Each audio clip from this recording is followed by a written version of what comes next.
Ford just confirmed something about the 2027 Ranger that nobody saw coming, and we're breaking it down right now. Ford is moving forward with a major powertrain update for the 2027 Ranger, built around 3 changes that could make a noticeable difference behind the wheel.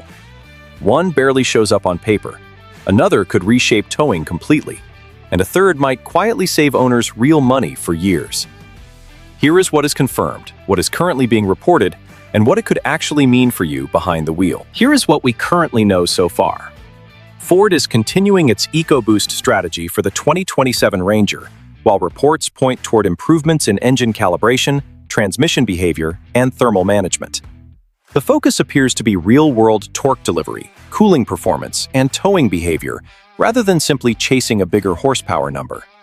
If those reports hold up, the Ranger could feel stronger, smoother, and more composed without needing a dramatic change on the spec sheet. That is the story worth understanding, so let's break down each reveal. First, a very quick reason this update matters. The Ranger has always been capable, with strong towing ability, solid off-road chops, and a loyal following. But critics kept saying the same thing. It needed more refinement and more innovation to keep up in a crowded segment. Ford appears to be answering that, not with a louder engine, but with a smarter one. Reveal number 1. What Ford is actually changing in the engine. Rather than chasing peak horsepower, Ford's engineers reportedly focused on combustion efficiency, turbo response, and calibration, the settings that decide how power actually reaches your right foot. Exact horsepower, torque, and displacement figures have not been officially released, so treat any specific number you see online as a rumor until Ford confirms it. What we do know is the reported direction: stronger low-end response and smoother power delivery rather than simply chasing a bigger peak number. Why does that matter? Because almost nobody drives a truck at redline. You drive it pulling away from a stoplight, merging onto a highway, and climbing a grade with a full bed. That is where low-end response really gets felt. An engine can post an impressive peak number and still feel disappointing in everyday driving. A well-tuned engine with strong low-end torque can feel much more capable because it delivers usable power where drivers actually need it, off the line, merging, and climbing, rather than only near redline where most drivers rarely spend much time at all. That appears to be the direction Ford is taking with the 2027 Ranger, improving the way the power feels, not simply chasing a bigger number for a spec sheet. Reveal number 2. What this means for torque and towing. Here is the real-world scenario. Imagine you are climbing a long grade with a loaded trailer behind you. The number that matters is not the maximum towing figure printed in a brochure. What matters is whether the engine can hold its speed without constantly hunting for gears or straining under the load. That is where torque and transmission calibration work together. Ford has reportedly tightened both for 2027, meaning smoother shifts, better gear selection, and torque delivered earlier in the power band instead of only at high revs. Picture merging onto the highway and getting immediate confidence instead of waiting for the engine to build momentum, or climbing that grade with the transmission staying settled instead of shifting back and forth. That is the difference between a truck that feels strained and one that feels composed. It rarely shows up as a bigger number. It shows up as a better feeling behind the wheel. It is worth pausing on why torque gets so little credit compared to horsepower. Horsepower is the number that sells magazine covers. Torque is a major part of what gets a loaded trailer moving confidently from a dead stop. A truck with modest peak horsepower but strong, broad torque can feel more confident in everyday towing than a truck with a bigger horsepower figure and a narrow torque band. That is the distinction Ford appears to be leaning into here, prioritizing usable power across the range you actually drive in every single day, rather than a peak figure you will rarely reach on public roads. And a well-calibrated transmission amplifies that effect, because even the best engine can feel disappointing paired with a gearbox that hunts for the right ratio, while a sharp transmission can make a good engine feel genuinely outstanding. Reveal number 3. Why this could matter for long-term ownership.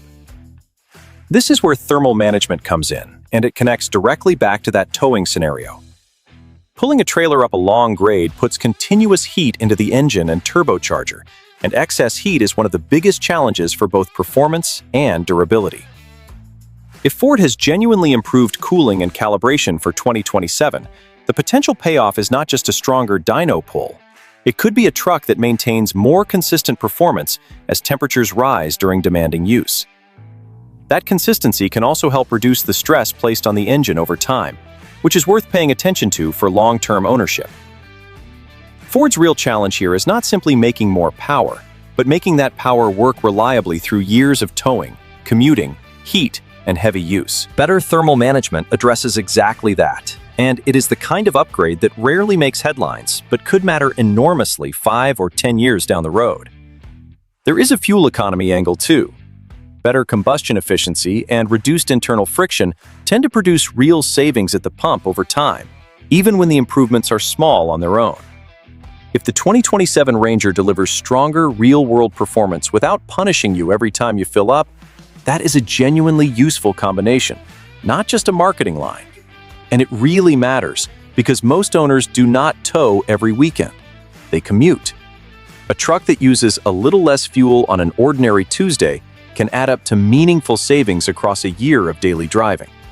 And smoother throttle response and steadier transmission behavior can make those everyday miles feel better too. Put those three reveals together, and a clear pattern emerges.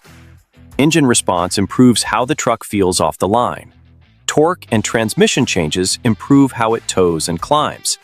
Thermal management protects that performance over the long haul and keeps ownership costs in check.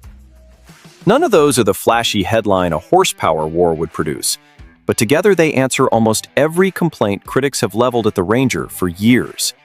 And they add up to a truck that simply feels better to live with day after day. It is worth saying plainly and clearly that most of what has been described here is based on reported engineering direction, not confirmed specifications. Reports indicate the update is coming with a focus on calibration, cooling, and drivability. The specific numbers and exactly how far each improvement goes will not be locked in until Ford releases official figures. That distinction matters because a lot of coverage online blurs facts with speculation, and it is worth knowing the difference. Still, the direction itself tells you something important about Ford's overall priorities for this truck going forward. The company could have chased a flashy horsepower war, something built purely for headlines and comment section arguments. That is not the path being reported here. Instead, Ford appears to be prioritizing balance, drivability, and durability. The qualities that matter far more once the new truck smell wears off and you are actually living with the Ranger day to day, year after year. And that reframes the criticism the Ranger has faced for years now. A great truck is not defined by horsepower alone. It is defined by how it tows, how efficiently it runs, how reliably it performs, and how it feels every day. If Ford gets those core fundamentals right, the Ranger could answer its harshest critics without ever winning a horsepower war. So, to bring it back to the three reveals we promised at the start. The first change is engine response. Quicker, smoother power delivery you can feel every time you press the accelerator.